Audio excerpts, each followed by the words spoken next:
name's Mark McCourt. I'm the owner and operator of Against The Grain BBQ. We do Texas barbecue in Eugene, Oregon. It's my style that I like to do, keeping it really clean with Oregon white oak and good clean meat, good local meat, salt, pepper, and a little bit of garlic. Pretty much is the way we do it. I've searched different styles of barbecue over the years. There's Kansas City that's really sweet barbecue. Memphis style does a lot of steak sauce in their barbecue. Carolina is all about the vinegar.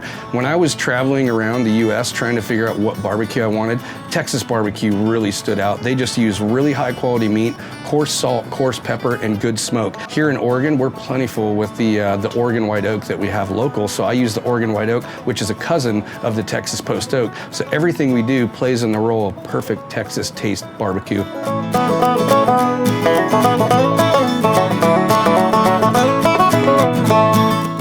First day we sold out 2 hours, 45 minutes. Second day, less than 2 hours.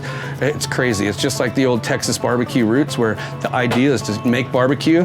By 2 o'clock, 3 o'clock, you're sold out of food, and that's our goal, and that's where we're going with it.